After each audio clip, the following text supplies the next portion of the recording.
First, I want to start this off giving the Donahue family condolences. Miss Donahue passed away Sunday, and she was just somebody that just meant a lot to the program, to UCLA, and I know a lot of former players are. She was somebody that just cared about you and always made you feel wanted and accepted. When I got the job, she let me in on a fun fact that her husband was actually hired on the exact same day that I was hired, so February 12th. So it actually meant something to me, but I went to school with her daughter, Jen. So, I've known the family for a long time, but I just wanted to give my condolences to them and help them through this hard time. And then with that, I'll talk about the draft now. We have 5 players drafted, 2 in the first round. Really excited about that. 2 in the second round. Sorry about that.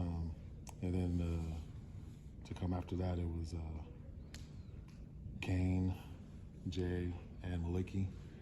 We had the most draft picks out of all the California schools, so make sure you guys post that, okay? Out of all of the California schools. That's everybody in California. UCLA had more draft picks than them. So just shows that what we're doing here with our program, with the development, none of those guys were 5 stars, so we're really coming over here and developing guys and getting them ready to play at the next level. So we're just going to continue to do that. We're excited for this next opportunity to coach these guys to be pros too, but we want to let the local talent know that if you want to get to the pros and play in the NFL, you can do that here at UCLA. You have a great opportunity. And we can open it up to questions. Any more player movement you can announce either way, as far as guys coming in? Or? No, I can't. My quarterback, Nico. Yeah. But other than that. Is Robert McDannald still here today? No, he's got in the portal. Okay. Yes. Robert got in the portal. As far as just the interior defensive line depth, where are you guys at with the numbers? Because I know, you got Ciale, I think we've seen Grant in there, and you're obviously still waiting on Gary and Keanu to be full strength. Mm-hmm. So where are you guys with? We feel pretty good with that. We have some portal targets that we have. We just can't announce that or talk about it yet, but we feel good about that position, and we're going to continue to add depth at that position. And like you said, we have 2 guys that are out, and they're coming back from injury, Gary and Keanu, but their recovery is going well, and it's trending in the right direction. At edge rush, is there obviously you've got Nico coming in and everything, but is there any thought that Cole could impact this year? Most definitely. Cole could actually get out there and do a pretty good job. Juju also.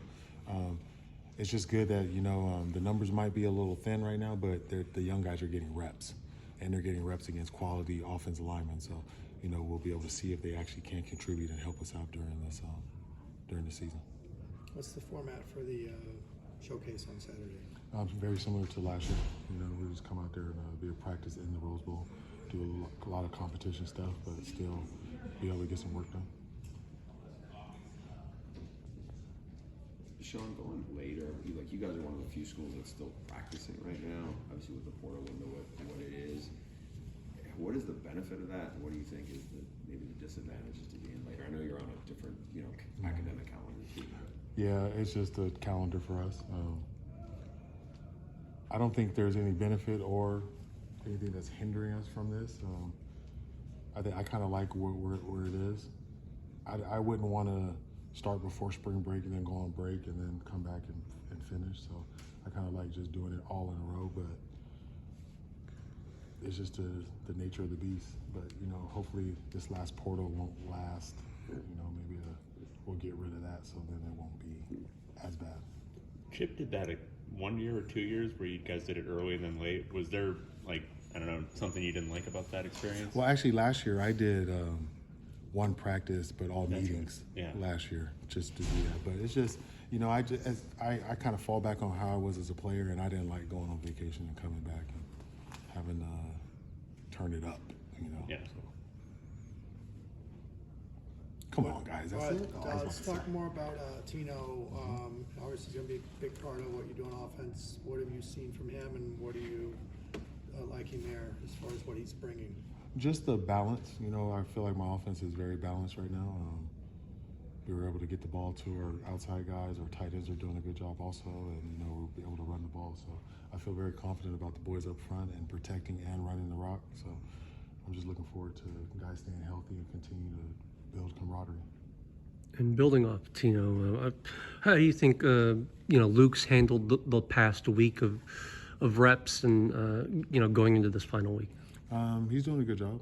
It's a lot of noise, so he has to get out there and focus and play. So I kind of like that because it's getting similar to games for him. You can be in a hostile environment that you've got to be able to perform. So it's good that he's getting to be in this type of situation and just being able to get extra reps for the other guys that are still here.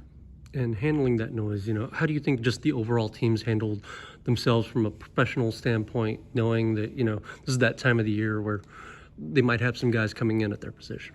I think they're doing a good job. These guys are out here competing. The guys that are here want to compete. So this is football, and you have to compete. If you want to play at a high level, you're going to compete. Like I've said before, they drafted a running back every year I was in the NFL. So if I tried to leave every time they brought in a running back, then I wouldn't be where I am now. But that's not something that I was worried about, and I have a lot of players that aren't worried about that neither. They want to come out here and compete no matter what happens. Sure. What do you think? You've been appointed the 5 more draft picks than anybody in the state, not 5 stars. What do you think that does for the locker room and for the belief maybe of the guys in there to hear that and see it? It was just funny because talking to Rico, the first thing he said to me was like, "Man, Femi got drafted. He's from Sacramento," and it wasn't the fact of he didn't think that he could get drafted. It was just like, wow, somebody close to me got drafted, so this is possible. And it just gives them belief. When you see stuff like that, it just gives you a little bit of belief. Similar to you guys when you guys watch, what is it, the Sports Reporters? No, that's not the show. It used to be. That was Sunday mornings.